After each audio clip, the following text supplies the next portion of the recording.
It's another Monday, and that means it's time for another Tag Back, the show where every week we take a look at another blaster from the past to see what it could offer us today in the present. And this week we're honestly not even looking at a blaster, because it's time for us to talk about one of the coolest things Nerf ever produced with the Enforce line. That's right, an entire video dedicated to these awesome pieces of foam weaponry. Now, Nerf didn't always make Nerf blasters. When they originally came out, they started off with the most simplest thing they could possibly produce, which was a ball. But back in the late 80s, they actually did produce what was called Nerf Fencing, which were plastic-handled swords with targets around a guard and a foam blade, and your goal was to jab at the other player's sword and knock down all 4 of their targets. I never got to play with those, but it does look kind of fun, even though the foam looks absolutely terrible and is pretty much a pool noodle. But it was safe, I suppose, even though it came from the 80s. Shortly after that, they released the Nerf Ball Blaster, and then shortly after that, produced a whole wide range of weaponry that shot foam. But they never really went back to that foam combat kind of thing that they had going on until the late 2000s and early 2010s with the Enforce line, which were foam weapons that you're meant to hit people with. Which is pretty crazy, because this thing is honestly pretty badass. Now, I don't have everything in the Enforce line anymore because most of it disappeared when I moved. I honestly have no idea what happened to it because I had 2 of the Stonewall shields, the Vendetta Sword. I don't have any Marauders anymore, but we'll get to that. But I had a lot of the stuff, and all of it's gone now, so I can't show you everything. I'll have to do some pictures for some of it, but I have extensive use with all of it.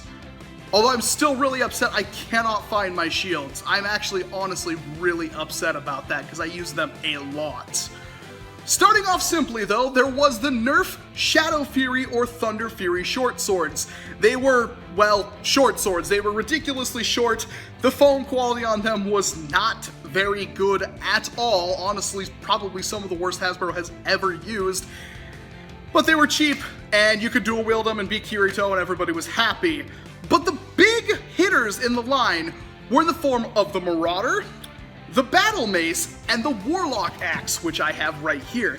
These things were made out of some really good quality foam that never tore, never gave you problems, held up to absolutely an insane amount of beating, and most importantly, looked absolutely awesome. Seriously, look at this thing. It is amazing looking, and you saw this thing on store shelves, just sitting there. What a time to be a Nerfer. Seriously, these things are awesome. Now, in terms of actual combat, the best choice was always probably the Marauder. The Warlock Axe, in terms of functionality, it was pretty limited. It's kind of heavy for a one-handed weapon, and the only real advantage it has is that if somebody was coming at you with a sword, it's very easy to slap it away, or it's very easy to grab it and pin it away and then hit them. It can also kind of go over shields if they had some kind of foam shield, but in all honesty, you never really had a chance to use all of that. Its reach is pretty short, and like I said, it's pretty heavy, which isn't really good for a boffer. It's kind of weird to say that, right? You'd want something heavy to deal a lot of damage, but when it comes to boffers, when it's usually a 1 or 2 hit tag, these things just, they have to be as light as possible. And the worst thing about the Warlock Axe was the core inside was very flimsy. I don't know if you could notice this, but I actually modified this one. I've cut all up and down it and put in a fiberglass core in there, so it's much lighter and much more sturdy. It doesn't flop around in the wind like the old ones did. Now, the best thing in the line, in my opinion, was probably the Marauders Sword, which was a 2-handed, longer, straight, double-edged sword that was really, really cool looking, but unfortunately, basically every single one I've ever seen, the tip has snapped off at some point in time. Unless they're brand new, yeah, otherwise you're probably going to snap the tip off. It even happened to me at Dart Wars, where somebody held up their sword like this, and I just went like that, and the whole tip just shot right off and hit them right in the chest. Not very good. In fact, that could have been exceedingly dangerous because we were just wearing like really, really bad flimsy glasses in order to protect our eyes. That was not cool, and I kind of figure that the Marauder Sword is not a good boffer, although it was one of the coolest things they had ever produced. If you have one, I don't recommend you be using it, but Again, it is really cool. And then of course, you've got the Battle Mace, which was similar to this, except for it was kinda awesome. It has 3 blades on the side of it. It felt a little short for a mace, and of course a mace has absolutely no use except of course for the ability to slap lighter blades out of the air, and then of course kind of control blades if you could, you know, face them with this and pin it. But that's about all it did, but it felt like the most solid of the bunch. It had a very, very nice rubbery grip and a very, very chunky body that didn't really flim-flam all that much. A very, very good melee weapon, but honestly, I don't remember ever seeing it in stores. Those aren't the only things though, because they did come out with a couple of other ones. For example, here is the Nerf Claw Hatchet, or Claw Axe, I'm not quite sure. Now this one's been reinforced with duct tape because the foam on these things was okay, but it wasn't the most durable. It was better than the Thunder Fury and Shadow Fury swords, but worse than the Marauder or the Warlock Axe. It's kind of the in-between. And, well, are you really going to be hitting people with this thing? It's so small that most people just use them to throw. In fact, that's what this is designed for. The weighted amount of the tape on here makes it way easier to throw. So if I chuck it, it doesn't really, you know, doesn't spin out of control or anything like that. It goes exactly where I want it, and it's very, very effective at that. Another thing that came out was the Stonewall Shield and the Stonewall Sword.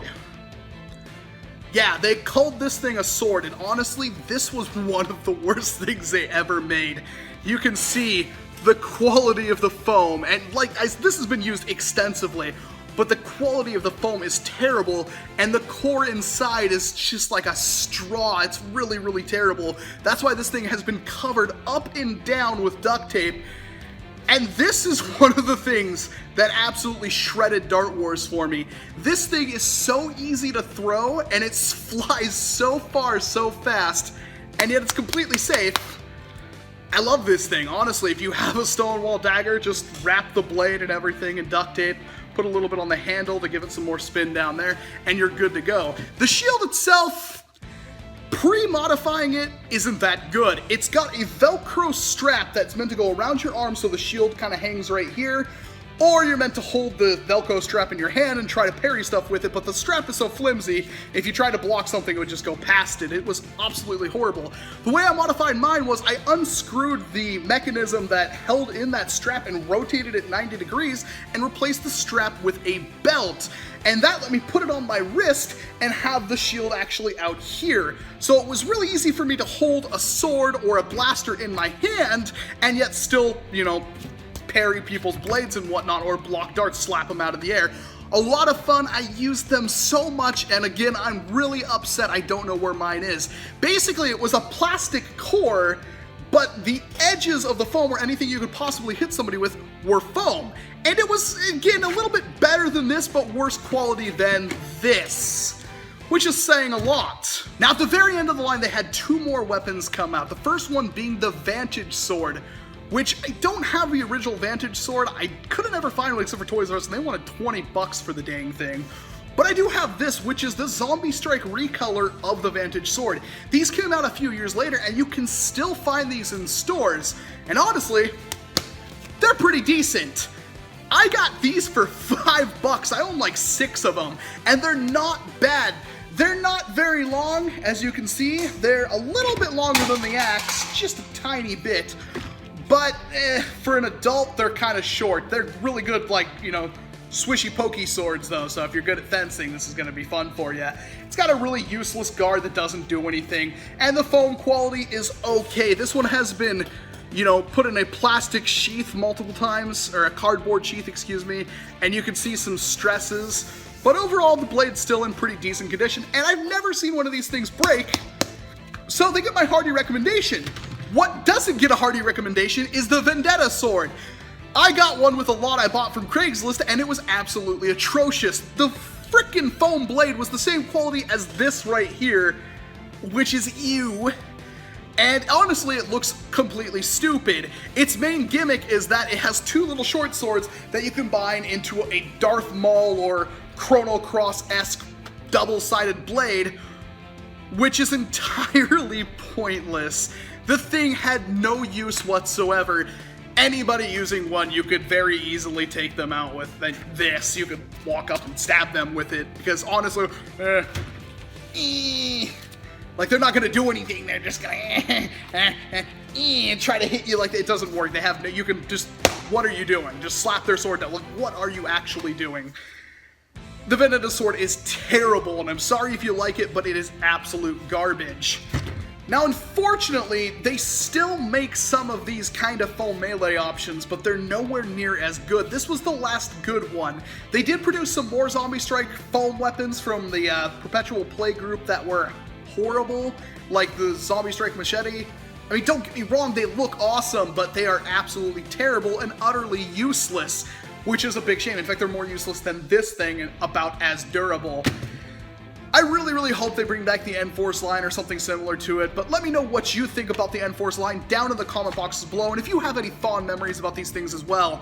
Seriously, this was what actually got me more into Nerf blasters, because we went down to as soon as we saw these, because we were playing with the foam, the pool noodle boppers and whatnot, we went down to Walmart and saw something like this, and instantly, I think we all spent like $70, $80 and just bought everything we could and beat the tar out of each other.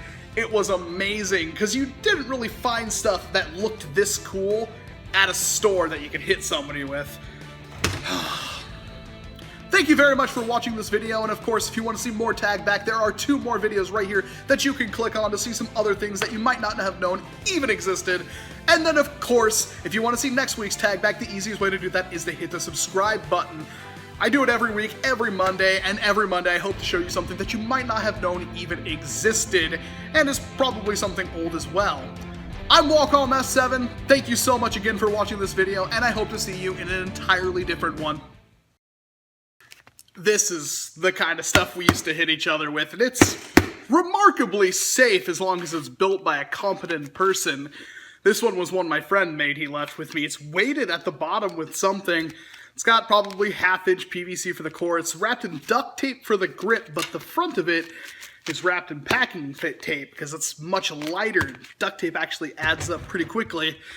This is a commercial version that you can buy called a Mashunga. Nice rubbery grip right there.